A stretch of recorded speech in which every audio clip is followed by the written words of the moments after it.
Grabbing the paper. What a beautiful morning. Oh, well, hey there, Mr. Bones. How you doing today? Well, hello, neighbor birds. I'm doing swell. How are you? Well, I'm just great. What a beautiful day we've got coming up. I think I'm going to mow the lawn. I think I'm going to head into the crucible. Oh. Hello. Hi, guys. Well, hello, Mr. Swain. Hello, Swain. I'm just on my way to the dentist. God. Why would you be at the dentist? Because life is pain. Well, now that you mention it, I got a lot of pain inside me too. What are we doing out here? I'm very sad. It's so hot out. Why am I up this early? It's that montage I just dropped. It's 7 a.m. Oh, fuck this. I'm going back to bed. I hate coffee. Now my tooth hurts. Heck the world.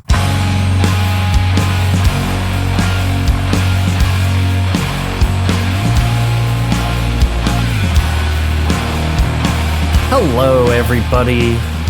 Bones. How are you this week? I am fine. Birds, how are you?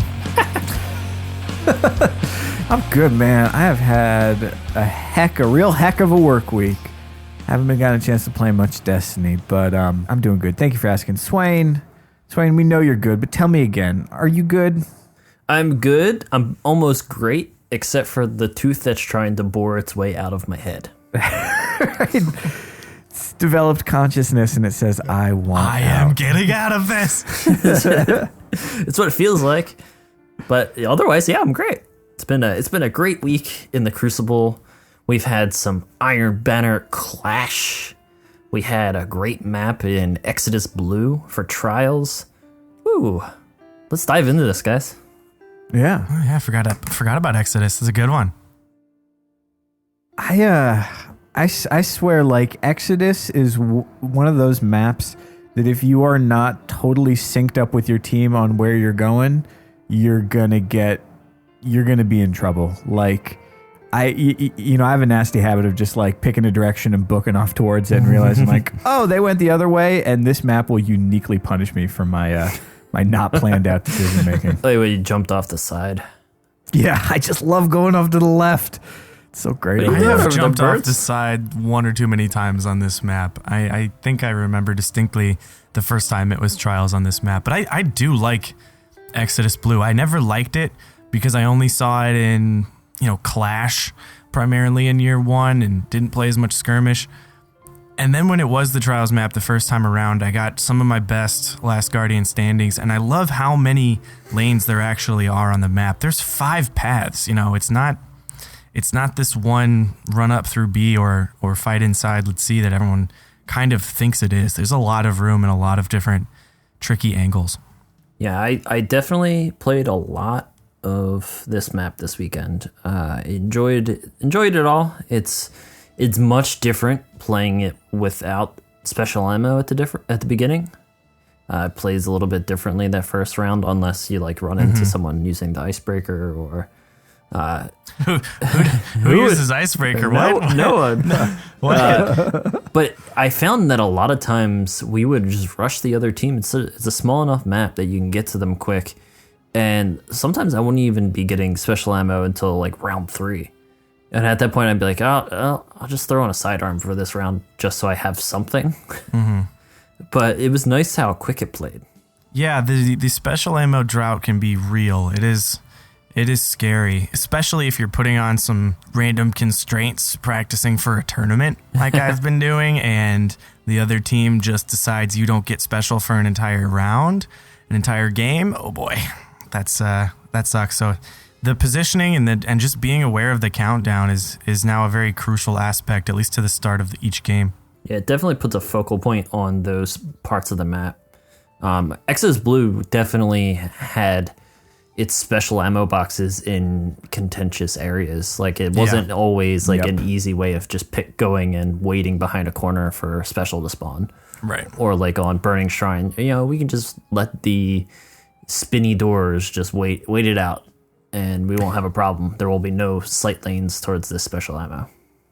Yeah, you don't really have that sort of symmetry of our special box and their special box. You kind of do, but you don't want to be hanging out by it by yourself. For sure. Especially without special ammo. Yeah. Well, the special ammo change has actually kind of made me appreciate the chaos that is sixes, and actually just being able to start with 6 shotgun shells. Like, all right, let's go. Let's have some fun in here. Let's go.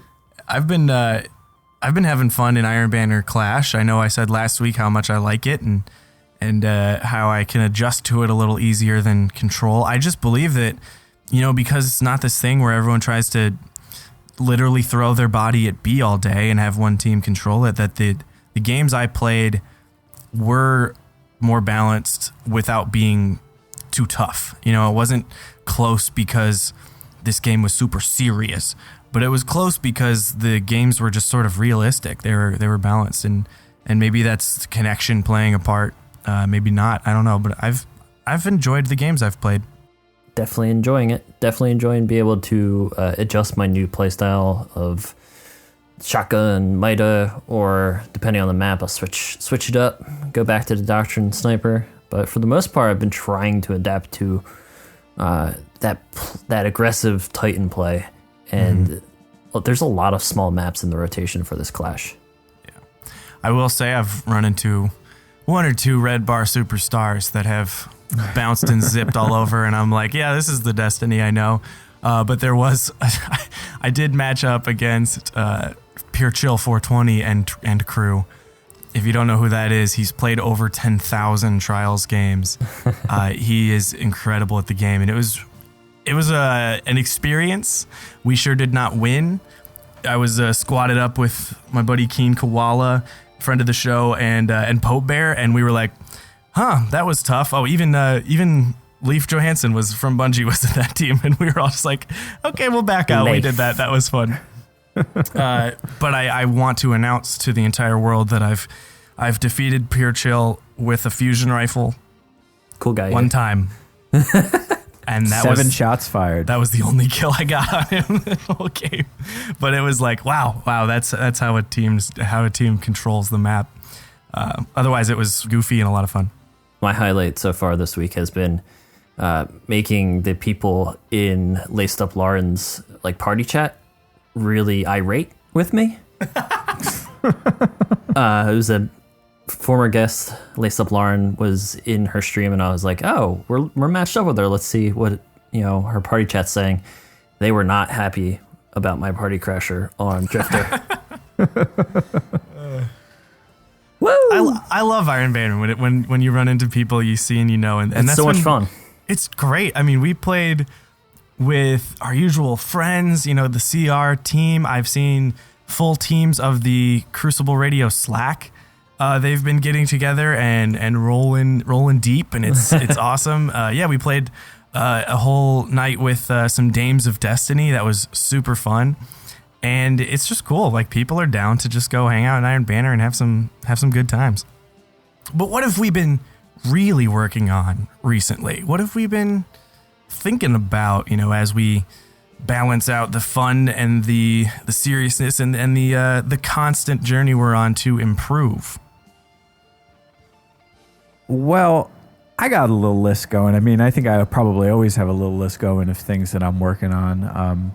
On the Crucible Playbook subreddit, we play this game called Top 3, where we just list the things 1, 2, and 3 that we're working on, that we're trying to improve on. I mean, there's always a new loadout, a new game mode, a new level you can push yourself to, and something in the back of your head saying all right, let's keep this in mind. Let's focus on this. Let's see if I can get a bit more of an edge there. So what if we, I got my list of 3 here. What if we just sort of go around and we'll each do one and sort of work our way through the 3? Sounds good to me. Yeah. All right, my number 1 is I've been playing Gunslinger for a while. I've made the shift over to Night Stalker. I'm disciplined strength. I'm embracing it. I'm gonna eat it for my ham sandwich lunch every single day. And there's a mechanic available to Night Stalker that is so key, and that's of course the Shade Step. But in particular, it enables disengaging with the Shade Step. If I'm in a 1v1 gunfight and it's gonna be close, maybe he got the first shot off on me, and that's the tiny little bit of difference that's going to result in me being dead and him being alive with a little bit of sliver of life left. It can be tough when you're in the moment without that mechanic to say, let's get out of here, let's reposition, let's just get out of his line of fire just for a second. And Shade Step really gives you a way to do that. Even if you don't plan on ending the gunfight right away, it just gives you a mechanism to move to a new position, choose what angle you're going to engage from, and maybe just buy a bit of time. And so I'm working on that, both in the moment and when it's just time to run the heck away and get away from there and just move unpredictably, watching Ramblin' chain those slides into Shade Step. It's in my vocab, but I could go a lot farther with it. So for me, that's disengage, Shade Step over and over and over. Bones, what about you? One of my major things I'm working on right now is my shotgun approach. And I think this show has definitely painted me as a sniper. I feel like it's my favorite gun to use, that's for sure. I just love it. It's been with me through some crazy plays, and I love uploading sniper shots, but I do shotgun quite a bit these days. I would almost say 50% of the time, if not even a little bit more as of late. But I really want to be able to make it a strong part of my play style. I want to be able to say, this team right now needs someone who can play aggressive and up close, and I want that to be me if we need it to be. I did realize, though, as I've been developing my warrior, I had a really bad habit of sliding almost every shot I fired, to the point where I'd have the jump or I knew they were coming through a door and I could have just stood there and pulled the trigger, but I moved forward and slid, and that gave them the extra meter they needed to kill me with their shotgun. And I realized I was going down hallways kind of sliding, and I'm playing more in the air. I'm playing more evasive as I move forward, and that involves a lot of quick jumps, a lot of jumping at doors that I know people are going to come through and predicting their movement, and taking advantage of just the fact that it's way harder to hit someone who's in the air, and that the slide shotgun is not the only way to do it. So I'm just trying to mix it up and make sure I'm not trading or getting blasted in the face as I try to get in their face. My favorite is the hover over a door. Oh yeah. And wait for someone to like walk into the room and like kind of just, you can see them looking around. Those silly gunslingers who pop their super and walk right under me. Tisk tisk. Swade, what about you? So I had a conversation with a friend of the podcast, Texas Prod, this week. And it came after a frustrating weekend of, playing all sorts of ways and doing the different subclasses and playing through trials. And I want to reshape the way I play Titan and focus a little bit more on perfecting it, because as the voice of the Titans here on the podcast, I want to represent them well. I want to be like Geb, like A.E. Gabriel. And it took a lot for me, like, because I've been playing Sunbreaker a lot lately. Just dropped a real fire montage thanks to Greenie. So hype. Yeah. So, and I feel like, I've accomplished that, and I want to focus on, not so much just the meta, but like being able to play one of the best classes of Titan. So I'm going back to Striker for a little while. I want to perfect the basics of it, going back to getting my skating down, getting my approach quick, and so that I don't get team shot more often than not, getting my placement for lightning grenades, even if you don't get the kill on someone, if your last ditch effort is to put a lightning grenade on the wall right next to you as you're dying, that's almost as useful as getting that kill, and keep going. Mm-hmm. So working on my Striker game, and he really talked me into it. Like, here's what you'll probably want to run for 3s, what you're going to want to run for 6s, and focusing on that. This whole week I've been trying to play a lot on my Striker, and going forward, Striker life. Going forward, I'm gonna be working on perfecting all of that. Cool. Well, my next one's a simple one. I think the first thing I learned about sniper lanes is you don't peek twice. And I've got it down to 1 peek now, but you find out playing against real good players that you really can't peek even once. That if you don't know what's going on in that lane, then you shouldn't look, even if you got your sniper ready. Even if you're crouching, even if you're jumping, even if you're rolling in, there's a very easy way to find out what's going on in the lane, and that's just to sit down and use the camera positioning, the third-person camera, to peek around the corner and see what's up in the lane. And I'm trying to get that into my muscle memory, so every single time I'm taking advantage of that. It only takes a split second. You've got so much more information because I don't want to get headshot anymore. I don't like it. You can also use the sword if you're playing like Sweaties or a playlist that like Inferno that doesn't have heavy. You can use a lot of the emotes. The thing that sword and the thing that sitting down has going for it is that you don't get the little emote notification, so they don't know that you're doing it. So no dancing. So no more peeks. I'm done peeking. I'm giving it up, guys. All right, that's my number 2. Bones, what do you got? My number 2 really falls into the advanced category as I play more scrimmages. And it's not my full-time thing. I do want to always switch it up and play multiple game modes, play with different people, just enjoy all of the Crucible that it has to offer. But when it comes down to trying to play my best and trying to play against the best, I really want to better myself when it comes to getting attacked on 2 fronts. And that is just, it's really messing with me right now. And I don't know if I have my solution yet. It's something I'm currently trying to study. There are teams out there that are so good at communicating and just knowing what the other is about to do.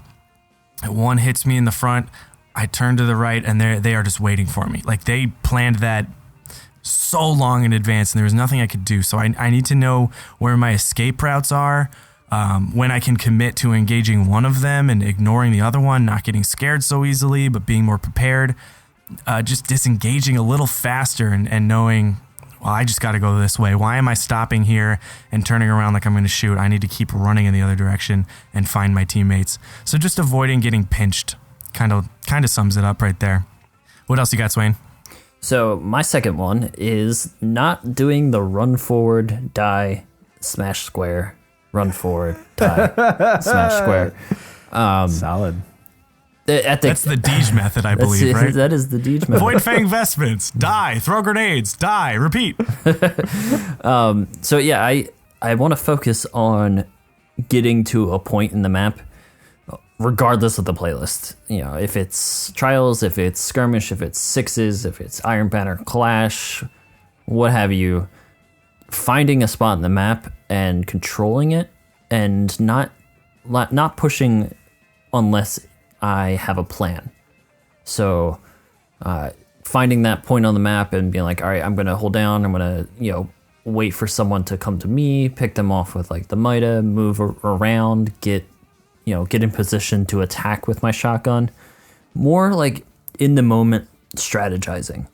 I don't want to just be like, all right, well, I'm just going to skate around this map, hope I run into someone and get the shotgun kill. But then I end up in these bad situations where I'm being, I'm 3v1 on me. I want to be able to control my situations and not just getting into that mindset when I'm playing of like trying to catch up. I'm always trying to catch up to the top of the scoreboard. More so focusing, like if I finish with like a 2.0 and I'm at the bottom, I'm happy. I'm not upset that I'm at the bottom of the scoreboard. I'm happy that I am working on that skill. Man, I kind of want to change my last one to just be that exactly. Like learning to say, like, regardless of your lobby, let's see if I can do a 4-0 KD, which means hiding and being sneaky and only pushing when you're ready and you're prepared. Camper. You camping. No, I'm not camping. I'm just very Dry camper slow. 81. Yeah, no, you're big time camper for real. Now, my third one is pretty simple. The last word, man. This was my year one gun. I just end of year one in Rumble. Last word was just my deal, and I didn't use it for a long time. I'm getting back into it. I've got the hip fire down, but just like learning to aim for hip fire headshots, learning exactly where the range is, because it's different. It's different in this meta, and it's different with the different perks that people are running on instead of just purely aggressive ballistics. And the other aspect of it is that when you pair it with a sniper, you have to be ready to take that sniper shot and then immediately switch to the last word and get the cleanup shot if you end up getting that body with the sniper shot. And I do that if I'm thinking about it, but I'm too tempted to take a follow-up sniper shot. I just got to give it up. It only takes one hand cannon round from the last word to clean that one up. So, last word. Bones, last one. Make it count. This one is going to sound cheesy as fuck, but I really am trying to find the fun in this game again and sacrificing my stats as a result. And I think we said way back in the day, the first Crucible radio message as three guys just trying to get better was don't worry about your stats when you're improving. And I didn't so much as worry about them, but I sort of felt them becoming a reality for me as I got better and as I started getting my numbers to say 3 to 1%, that kind of thing. But when skill-based matchmaking hit, I realized like it just can't matter or else I'm going to hate this game. And there was a time when I could just grind and say like I'm going to make my lifetime KD 2.3. I mean, I've been playing off the chain since Taken King came out. This is awesome. And, skill-based does what it does. It kind of levels the playing field there. And I saw that start going down and I'm like, oh, I'm bummed. But there's no reason to be bummed about that because as a player and as an athlete and whatever, I've been getting better every day since starting that. Just because my numbers kind of changed doesn't mean that I as a player haven't been improving. So I've been doing a thing quite frequently. And I'll do this if I play a scrimmage, if I play a trials ticket and then our team separates after we've won or after we've lost. And I really enjoy going into Rumble now, which I never used to do. And I'll play with something goofy. I love going into like freelance threes. And my favorite loadout right now is the Icebreaker with Byronic Hero. And in this day and age, no one else is using legendary hand cannons except some maybe God roll IS Luna that you see once here or there. But boy, is that fun to just try to jump around in the air and take air shots with Icebreaker free of charge because you don't lose ammo. And then quickly flip out your Byronic. I've got Icarus on that. So my whole game is just in the air. I just want to jump around. I want to use my Night Stalker to get up in the air, shoot and land and roll and dodge and all this stuff. And I probably look like a goofball when I'm doing it. But like that after a serious game is the most fun for me to just go around and be like, let's see if I can hit someone out of the air while I'm in the air in this game. And if my KD is 0.3 at the end of it, I just don't care because I had fun. So that's my thing. Just having a little more fun and trying out the goofy loadouts that we all want to do it, but we're so concerned about, well, we got to play the meta. Play the meta for half the day. I play the meta for the first 2 hours and I play an hour without the meta. Enjoy it all the same. All of it's fun. Yeah. So my last thing is Rumble. Rumble Pony. Playing more Rumble. Doing 1v1s and working on those so that when I do get into the other playlists, I can better manage my, getting behind cover and popping out, take a few shots, get behind cover, working the spawn areas, knowing that like I need to have my back to this area so that no one can creep up on me. Just being more aware of my surroundings. That's what Rumble helps you do. Rumble is fun. Couldn't agree more. I didn't believe Birds way back when he used to say it all the time. I'm actually liking it now. It just simplifies everything when you don't have to worry about whether you're with your teammates or you're outnumbered or whatever. Everyone is against you. You're always outnumbered. And it's a 1v1 unless another person shows up, in which case it's a 1v1v1. All those crossfire points. Yeah. Plus 25. I'll take it. So guys, there's one thing I wanted to talk about, and I'm still thinking about it. I'm figuring it out, you know. I don't think it's a reach to say that probably the number one influence on this podcast for the past month or so has been Lumi, Mr. Luminosity.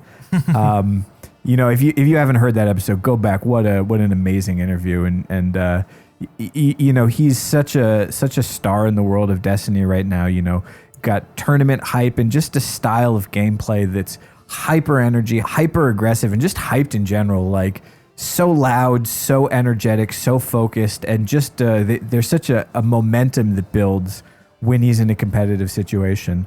And we've taken that into some of our scrim matches, and I think there's been moments when we've had a lot of success for it. But I had a moment at work today where, you know, it's been, you know, I work on a team, 5 other guys, and we're sort of in a very intense crunch time right now. We had a deadline coming up today and a ton of pressure to deliver this thing. We've got our own Slack chat, and it gets crazy hype in there. And we ended up realizing, all right, we've got 41 minutes to finish the thing. Let's get on a call. Let's figure it out. And, you know, something wasn't working right. Who cares? And the energy was very intense, very let's go. And I realized, let's just take a minute, like, okay, let's put that energy aside for a little bit. Let's not be hype monsters. Let's not be aggressive. Let's not focus on that side of it. Let's just be operators. Let's be cool fucking customers. And we're all going to show up. We know how to do what we need to do. We don't care how we got here. We know how we're going to get out of it. And just real calmly, real coolly, real efficiently, just did what we always do, what we normally do, but did it in a very high pressure situation. It was such a different approach to a pressure situation. And I'm starting to realize, like, as much as I love Lumi, love watching him, love listening to him, and love the way he plays, I'm kind of finding out that for me, that's not the right way to do it. And I think that there's other people that you can sort of look to in the community who, even in incredibly high pressure situations, you know, maybe some forced last guardian standing moments, they never lose their cool. They never lose that control. They want to stay in the focus and in the moment, and, you know, just doing the thing over and over that they know how to do, regardless of what the stakes are, that I'm just feeling really inspired by recently. Well, who is that, Birds? Well, I don't know, fill in the blank. Mr. Ramblin' probably being the number one, you know, putting himself in 1v3s, putting himself in the last guardian standing, and just executing over and over and over again. Yeah, I think you can burn out if you're hyped too much for too long. You know, for a scrim set, it's not unreasonable. But when you're in it for the long haul, you know, you got to pick your moments when you go all out. Yeah, I don't think there's a right and wrong here at all. I think it's more about sort of figuring out what works for you and figuring out what works for your particular team chemistry. You know, whatever 2 people you're playing with. Where do you guys meet in the middle? Well, I think we were kind of talking recently too about just energy conservation. And if you are just letting out all your energy in the first game and you're just like screaming your head off and stuff like that, it's not going to help you. I mean, you got to stay on your game for extended periods of time. These matches, like, they go pretty long. A trials game can end in 4 minutes, but if it goes 9-10 rounds, I mean, that's a lot of playtime where you need to be focused. So if it's coming to a point where it's distracting, then it's a problem. But I mean, you know, for me personally, I think a lot of people saw me get pretty hype. I love that just adrenaline rush, you know, like it hits and you're just like, you know, Jason Statham and Crank for a little bit, and you're just like, let's go. And that's important a lot of the times about, you know, with pushes and aggressively controlling spawns and trying to keep a team on their edge. And it's just like, you got to be bouncing around a little bit. But, you know, I come from the old high school football world where we just, you know, hit each other in the face and just growl and get each other jacked up. But, you know, I mean, there's the defense who are just the meatheads screaming and shaking and like physically shaking. And then there's the offense that has to think a little bit more clearly. And there's a lot of offense in Destiny. So it's an interesting balance. Well, also, when you're trying to keep up that energy level over a course of like, well, let's say a set. If you're doing scrims, you're trying to keep it up for 5 matches, and you get to that last one or the last 2, and say something starts going like the wrong way for your team. Say you lose your positioning on a map, or you get a couple of they get a couple of really good like team wipes on you. That instantly that deflates much quicker than if you were keeping up your energy throughout the whole series. It's much easier for them to get you on tilt, get you out of your mindset once you've expended all your energy, once you're easily worked out of that mindset. Yeah. And that's it, right? Like when you raise the stakes emotionally and for whatever reason the match starts to go south, the stakes are still up there. I mean, it is a very high reward when you can just feed off of that energy. But if it goes the other way, you have to be careful that the energy doesn't go the other way too. Mm-hmm. I think another big thing when it comes down to it too is obviously Lumi uses it to great success, and a lot of other players use the focus to great success. But if it's impacting your teammates, then it's a problem. And I think they can coexist on a team, but that has to come through communication, and it can't just be like, well, it's the me show for this game, and I'm loud, therefore I'm making the plays, blah blah blah. It's got to be a give and take scenario, and you got to be able to feed off of whatever energy your teammates are giving off. You got to be able to give your energy in a good way to your teammates and realize that you're both working towards the same goal and that you can accomplish that if you are a team.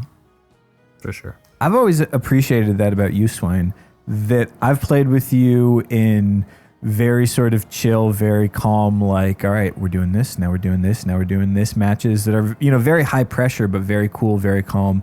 And I've played with you on teams that are super duper high energy. And, regardless, Swain, you're kind of a constant. I mean, you feed off of both of them. You sort of shift a little bit, but I feel like regardless of, who we're going in with the third or whether it's just the two of us, that, you kind of fit in both of those environments. And I think if you can find a teammate like that, I mean, hold on to them. That's your trials partner right there. Aww. Never letting go of you, Swain. Aw. Yeah, I doubles never ends. I definitely try and adapt to my teammates because I'm not so much a quarterback of the team. I'm not so much the person that's calling the plays or pushing. I try to be there to remind the rest of the team where we are or where we're what our mindset should be. Kind of keep that even keel, stay in the middle. Don't try and, if we're way too hype at the moment, I might be like, hey, let's make sure that we remember this. Because in the back of my head, I'm trying to remember the thought process of it all and keep everyone in sync. Like the band. The boy band. Well, that's a good notice ending to end on. Thank you for that, Swain. Bones is Justin Timberlake. Yeah, actually, that checks out. That checks out. I'm wait, who's the one? Was Lance Bass in sync? Yes. He's the one who went to space? Yeah, I'll be that one. He went to space. Or he was trying to go to space, with the last of his NSYNC money. Dude really wanted to go to space. He went to prom with Topanga. Can I just not be Joey? What? Swain, you cannot be Joey anytime. Yay. Yeah, you're Chris. Okay. Well, who would you say our guest coming up is? JC. Oh, God, it's so obvious now that you mention it. Well, if you want to know who we match up with JC, you should stay tuned because coming back from this musical break, we're going to talk to our lovely guest. But first, of course, musical break.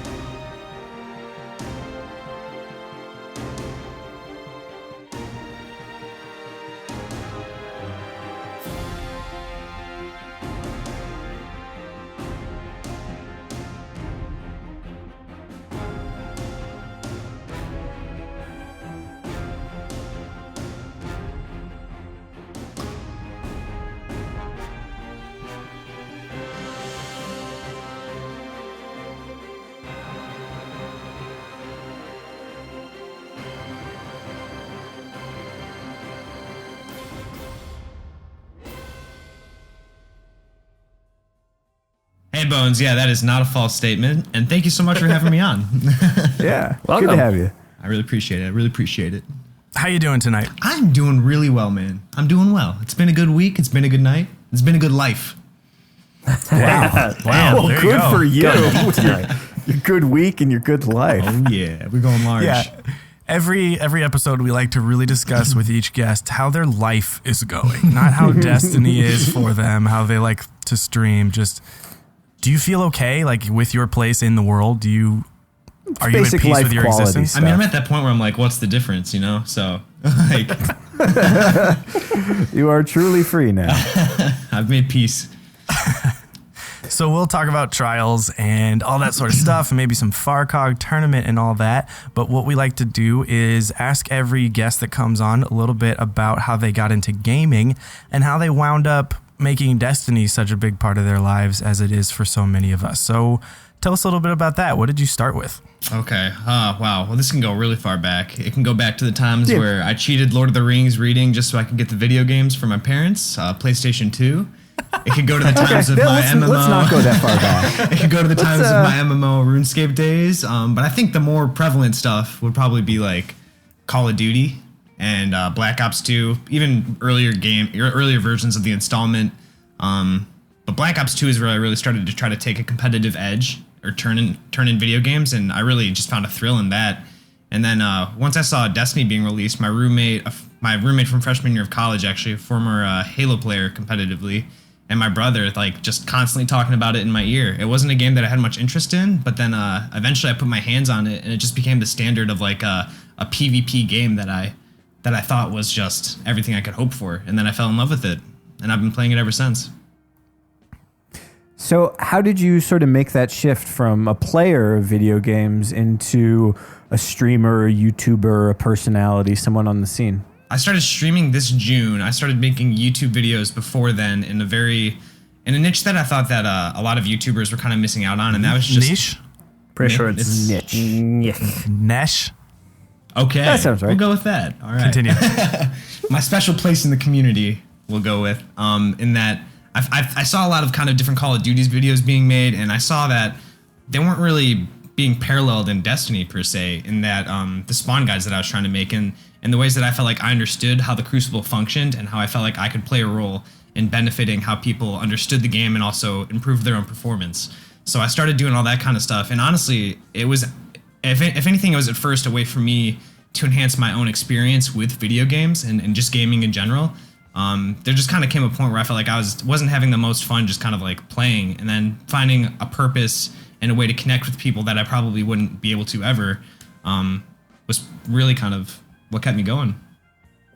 So I actually have to thank you. When I was but a little baby birds in the world of Destiny, I kept hearing this advice, which is that when you're playing competitively, you've got to work the spawns. If you want to win in Rumble, you got to work the spawns. If you're playing skirmish, you got to be working the spawns. And then I would ask the follow-up question, which is like, okay, what are the spawns? Yeah. How do I work them? Where are they? And the only answer I ever got was like, oh, you just kind of figure it out in time. And then I watched your video series, and you did for like all of the classic maps. You sort of showed like, okay, if you're mostly here and the other players on your team are sort of here, then the spawns are likely to happen over here. And you really sort of helped me realize like, okay, there are specific spawn points. Yep. And there's sort of specific logic for where you show up. And that was the most useful bit of advice I got as an early Destiny player. So thank you for that. No, yeah, no problem. The thing is a lot of people don't understand is that is put into the game as an algorithm. Like people, the word that I like to use for it is called influence, in terms of like the positive influence you and your teammates have in the space that you're at, and the negative influence the enemies have in the space that they're at, and how that impacts the ways, the locations, the places that people are, and the ways and places you should look and position yourself and everything, you know? And to me, like, it's something that you can communicate, but it's not something that's easy to understand until you kind of get told about it.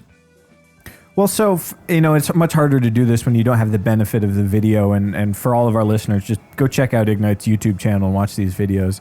But if you had to sort of give a general explanation of how spawns work, what's the basic of that positive and negative pressure? Okay, so, one of the biggest things that Bungie or any FPS developer tries to make it so that it's fair that when you spawn in, you're not initially getting killed. Spawn killed is the most frequent term for that, which, it can happen when the spawn system is broken or people are able to like traverse spaces and the game can't compute that kind of stuff. But basically the way that it is that if you're aware of where your teammates are on the map, the game is not going to try to spawn enemies where your teammates are. So wherever your teammates are, they might be engaging in a temporal gunfight. They might be trying to like shoot some shots at them. But that's not going to be where the enemies are going to be starting. That's not their starting point. That's going to be beyond that. And the same thing works with where the enemies are, and like that's not where your teammates are most likely going to spawn. And if you do see a teammate spawn on the other side of the map, that can actually be a very good indication that the enemy team is getting very aggressive on you or near an area around you.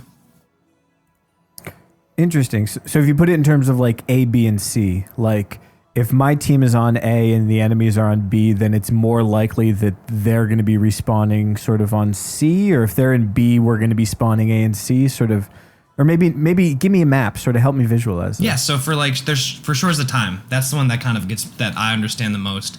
You have the C kind of like, I think they're people call it boats in competitive. It's like the boat spawn by the rock. There is the below B area, which is kind of like, I don't know how B is elevated. There's like the part below it that's closer to A. There's like A beach is what it's called, which is if you were to turn right, you'd be walking right into A. There's A caves on the other side of A. And there's also that like little cave area between that C and A area spawn. You know what I'm talking about? So if you were spawning by C boats, it's very likely that depending on how your team is spread. So if your team is like more moving towards B, the enemy team is probably more likely going to be spawning on the right side of that A positioning if A is facing C. It's really hard to talk about, and that's why I use a lot of visualizations in my video. And the reason that I stopped is because a lot of those maps stopped being produced for me to be able to use, and because it's really hard to understand just through talking about it. Yeah. Well, it's interesting too because I feel like one of the more advanced strategies that I'm currently working with and that the three of us have been working on as we play together is in skirmish, competitive or otherwise. One of the more advanced strategies and the most important tools in these competitive settings is being able to control spawns, split spawns, Absolutely. And push them constantly. And it seems like it's a very heavy strategical thought to have almost every few seconds for an entire game, but it's really simple when you do think about how to apply it, especially when you get a nice long map like Asylum. Absolutely. You think like, all right, we just got him at A, this is a team wipe. Okay, cool. Now we got to put pressure on C, because you can, when you break it down, you can simply say that you can force them to appear where you aren't. And you can force them to not appear if you go to a certain place. It's an interesting thing to try to apply at a constant pace, but it really affects like whether or not a game snowballs or not. Oh, absolutely. I think the best way to simply learn that is just to take notice of where you spawn whenever you die. That way, Absolutely. That way if I'm on the other side of the map, I remember I spawned all the way over there. So, and I've spawned in like 3 places in that corner of the map. And we're over here, like holding down this side. They got to be in one of those 3 spaces. Mm-hmm. I feel like every time a new map comes out, that's one of the very first things I do, which is once I feel like I understand kind of the basic shape of the map, I'm starting to recognize it. I pay attention when I die, where do I show up? So without looking around, without moving my stick at all, can I tell where I am? Do I know which direction I'm pointed? And do I really internalize, okay, this is a spawn point, this is where people show up? And that was not something that happened automatically. I had to start thinking about that and really pay attention and just saying like, oh, I'm over somewhere by A, I better start sprinting towards B. Absolutely. And the thing is like, Destiny is probably one of the harder games to be able to understand and really I can't think of the best word, to make the most of understanding how spawn system works, because I think there's some factors that I'm not sure how much it influences. I know like in Call of Duty, for example, if you were to kill out a team and you were to throw a grenade where they're going to spawn, like that would influence that spawn and push them to another spawn. But in Destiny, I mean, one of the hardest things is that, especially in modes where you can respawn like skirmish or salvage, like they can wait, and so you're constantly influencing where they might spawn depending on whether or not they actually spawn in at a certain time. So there are actually factors in Destiny outside of your control that can influence it, which makes it harder sometimes for people to just be able to understand the concept or be rewarded in the way they normally would in a traditional FPS. Yeah, that's one of the things I'm trying to help people when I'm trying to do more coaching sessions is not just don't smash that square button, don't hit the revive too fast. We got to sync up, we got to regather ourselves, that kind of thing. Because while they're trying to impact your spawn, you do have the opportunity to say, well, hold on, let's all wait, let's all press revive at the same time. That way we'll spawn together and we can make a full strength push now. Oh yeah. Oh yeah. Well, speaking of competitive play and tournaments and all that, you have been showing up on the sweaty scene, preparing for those FARCOG tournaments and competing in those FARCOG tournaments. How have those been going for you? How do you like the sweaties? I know we talked about talking about this topic before the podcast, but I was hoping you wouldn't ask me that, dude. I played in the first tournament and went well. We made it to the third round. It was like we had a week of practice. And it was more like just learning how the maps function and learning how we can play off of each other, which I wasn't expecting to do insanely well. This time around, the second tournament, which for us was last weekend, I felt a lot more confident in. We got a lot more practice in, but I dropped the ball. I slept through it. It was so bad, dude. I know. I was hoping you wouldn't ask me, but it's hard. Basically, I was practicing, and like I got off at 3 a.m. I'm in Central Time, so the tournament for me would start at noon, and I was sitting in bed waiting to fall asleep, just trying to fall asleep for like a good 6 hours. Come 9 o'clock, I was like, all right, John, you have a choice.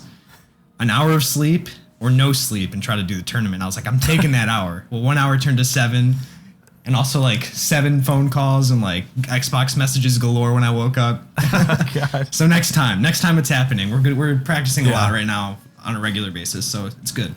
Well, I think one of the biggest problems, and it's awesome that so many people, hundreds of people, are willing to just kind of work through this and stuff, but it's the sheer time needed to organize these because we don't have things where we can each press a button and join up immediately.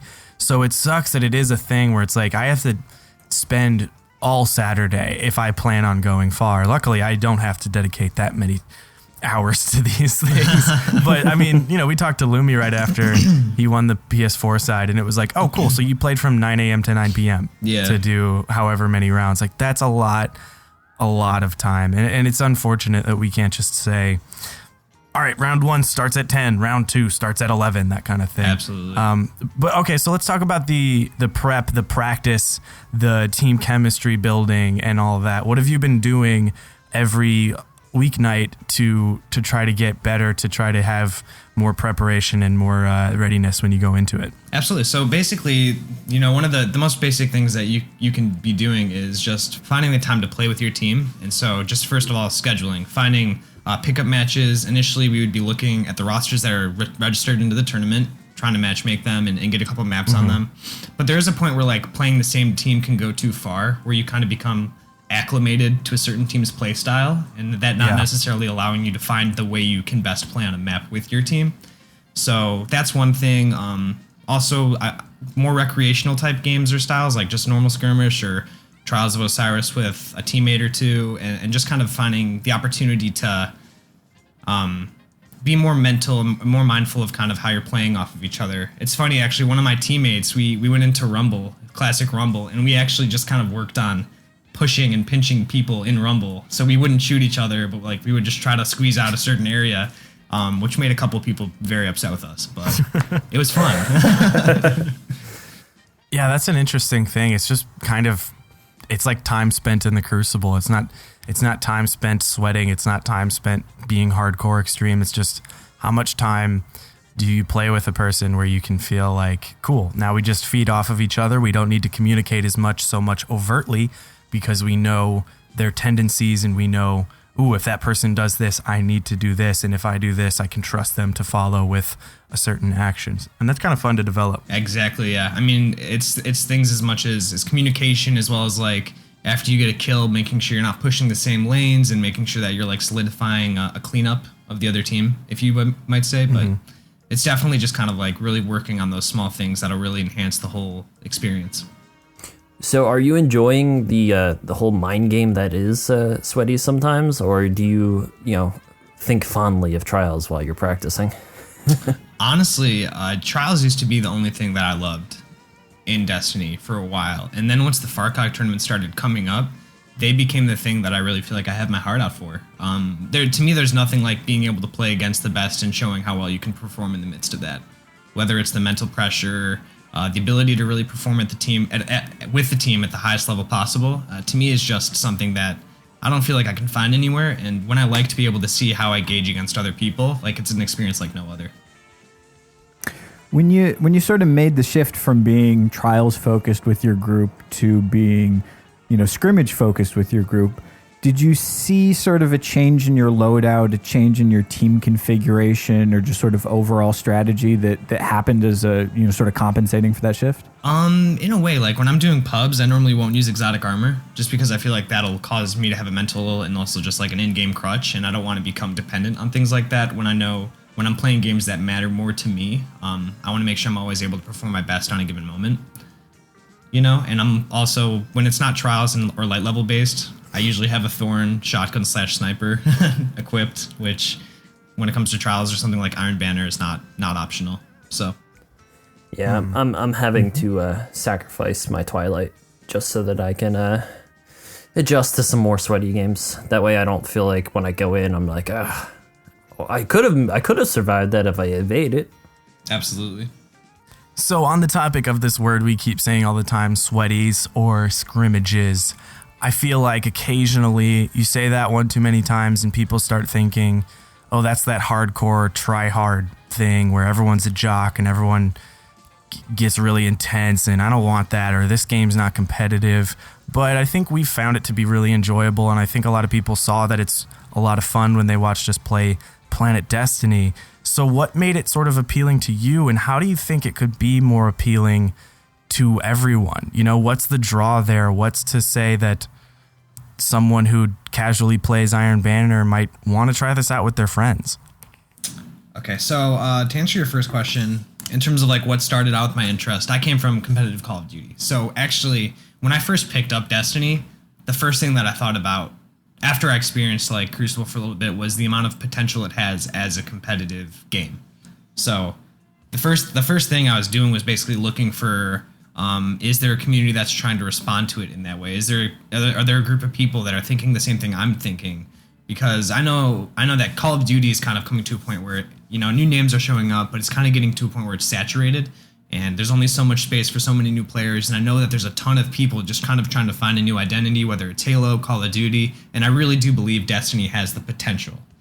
In terms of how it's portrayed, I can understand, and I can be very sympathetic to the people that do see it as elitist.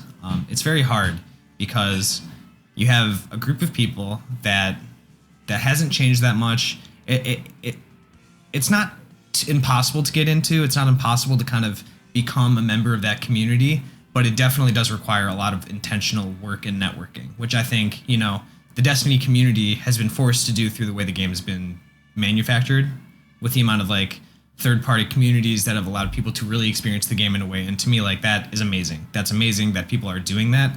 However, it's probably a lot more specialized in regards to competitive Destiny. One thing that I think is really important, though, is that competitive Destiny has to adapt. Come year 3, we're not going to have classic maps, I don't think. And if we do, I still think that like new maps are going to come out. You can't be hateful against all of it. And the competitive scene has to grow with the game just as much as the players grow with it, if that makes sense. Mm-hmm. One thing that I'm not opposed to at all is taking out, like as years progress, taking out year 1 specified weapons. Like I wouldn't mind, personally, if things like Thorn were taken out. I think that there are right now hand cannons that can still compete that are in year 2. But I do think that there is a very large voice kind of at the top of the pyramid for competitive Destiny that is having a major hand in how tournaments are being run. And that's not to take away from the talent that's up there. That's not to take away from the experience that those people have. But I do think that there needs to be a little bit more openness to change and growth, because there's going to come a time where I don't think this system is going to be self-sustainable. So the people that are keeping the ball rolling right now might just altogether pull out as soon as the options that they're so used to disappear, if that makes sense. Yeah. And in terms, I think that it needs to be a little bit more available to people. I know that when I've played competitive, like I have a couple people that'll come in and that'll watch and enjoy, and a lot of them will be asking like, how can I get involved in this? How how can I get started? And I know that there are some competitive Destiny players. I don't really like the word sweaty. I come from Call of Duty. I prefer competitive. I think that's a bit more professional. Personally, it just bothers me a lot. But like, there are a lot of Moisties. people. Exactly, dude. It's real. But Thank you, Swain, for that. You're welcome. What a gift you've given us all. I love it. But there are streamers that definitely try to be more intentional about making it available to people that might not have the best access to it, which I think is really good. I do think that if there was like some sort of game battles type thing that MLG has for Destiny, I think that would be very cool. I would love it. I would be doing that on a regular basis personally. Mm-hmm. Yeah, no, I think you've really captured a bit of nuance there that is often left out of the conversation. I mean, you know, when you look at the competitive scene, at least in terms of visibility, you tend to see the same couple names over and over and over again. And a lot of people who have a very big role in defining what the tournament rules are and sort of the play testing, the development. Let's keep all of this.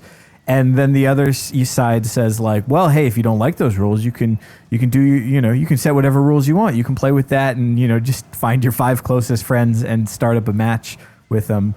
And I think, I think you've sort of hit on it. Like, this competitive scene is at a very interesting point in its evolution where we're experiencing some growing pains. This thing that started off as a small group of people who are all kind of on the same page is becoming as diverse as the Destiny community as a whole. We'll see where we end up with it, but I think you're onto something. It's interesting because to me, if anything, this FARCOG has definitely given a resurgence to what the community was this past summer.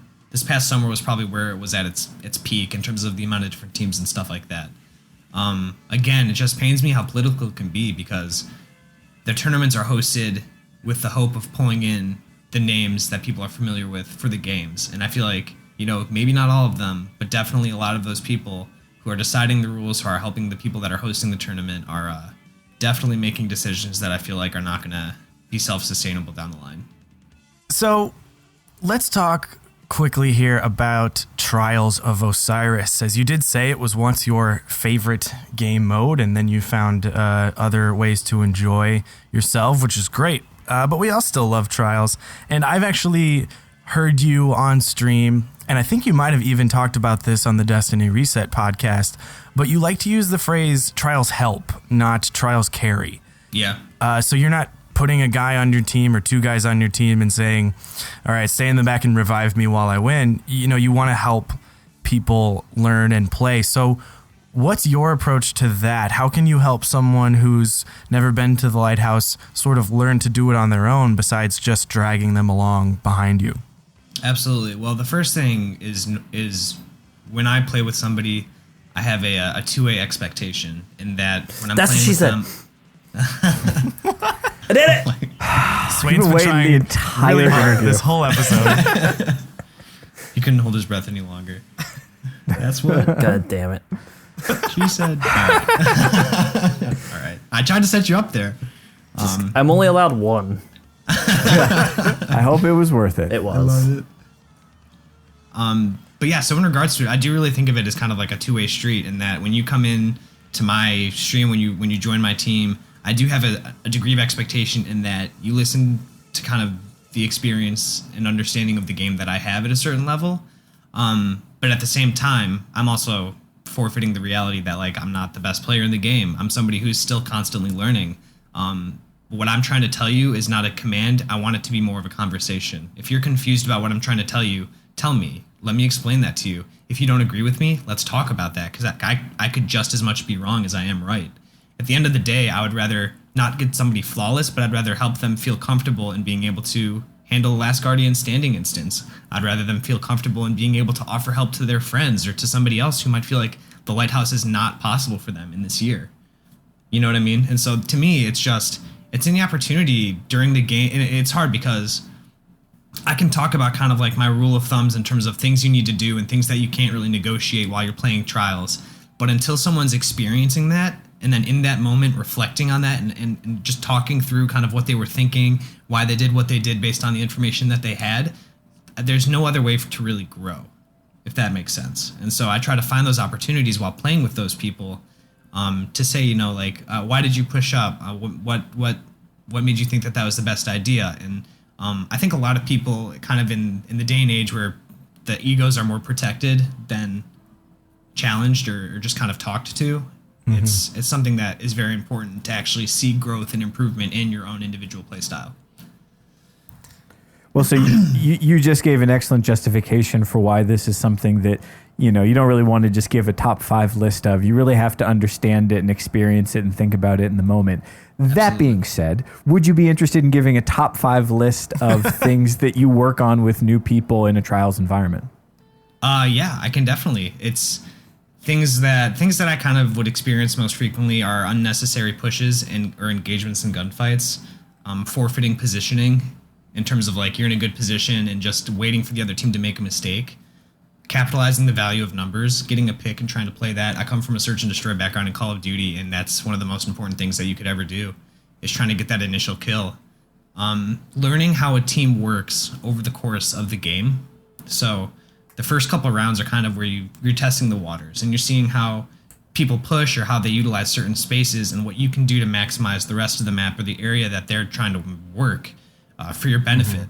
Also, just like decision making in regards to grenades, melees, even supers, and how a lot of people, for example, think Sunsingers are good to use off of your death. I personally don't agree with that at all. I think the best time is a spontaneous use while you're alive and just trying to control the map with it. And that's probably one of the. I don't think there's been a night where I've played with people and I haven't suggested that and we've seen good success and people feeling comfortable of. I don't need to wait until someone kills me to use this. Like, this is very valuable. It's more valuable when somebody doesn't have the ability to anticipate it, and like I can have more control over it. I think that's 5. That might be 4. Yeah. No, like people should go back and listen to that. That was so much knowledge dropped in a very dense little segment. Good stuff. Thanks, man. That's really nice of you. Good stuff. I appreciate it. Good shit. But yeah, I mean, absolutely. I see trials more as a journey that you're taking with people, and not just a destination you're trying to get to. Yeah. So It's deep. So, Egg, what else might someone find by visiting your stream other than trials and some sweaty runs? What are they looking for when they're stopping by and checking you out? Yeah, so I would say that most recently competitive Destiny as well as trials have really saturated my stream. During things like Iron Banner or when I'm not able to practice or find a pickup competitive game, I'm definitely trying to find opportunities to either play Rumble and relax and just kind of engage with my stream, because normally I'm very focused on trying to help and interact with the people that I'm playing with or working on team stuff. So I'm either trying to find opportunities to really engage with my chat, whether talking to them or playing with them. This whole week of Iron Banner, for example, I'm mostly just playing with viewers and finding opportunities to really get to know them on a personal level and make my stream feel like it's a home, it's a family, it's a place where you can come and you can, catch up with somebody that is going to be there on a regular basis. So That sounds nice. Sounds lovely. Sounds also patrol, cozy. Cozy's the word. So where can they find you on the internet? Oh man. You must have this written down somewhere. You know your URL. Is there like a post-it note on your desk or I something? don't handle those things. No, I'm totally kidding. So for my Twitch, it is twitch.tv/ignite_plays. Ignite is not spelled traditionally. A lot of people mix it with IGNite. Normally I don't correct people, but it's IGKNIGHT. And then my Twitter, I already said Twitch, Twitter is twitter.com/_ignite. So those are the two big places where you can find me. All right, and we will have links to those in the description as well. Seriously, guys, go watch Ignite. He is one of those streamers that actually maintains a positive attitude and isn't just there to rage about balance and wants you to enjoy the game and puts the work in to do so. And believe bones or not, I'm 6'4". We were thinking the same thing at the same time, man. Hey. I refuse to believe that. I've seen photographs and you tried to prove it. You look 5'8" to me, and that's... Until I meet you in person, that's the truth. Next time you're in Chicago, I'll take you out for some deep dish, man. Oh, don't even. Oh man, now you got me hungry. Maladies, man. Thank you for stopping by, Ignite. Of course, man. Thanks for coming. Again, I really appreciate the opportunity, guys. I'm a big fan of everything you guys do for the community. Keep it up.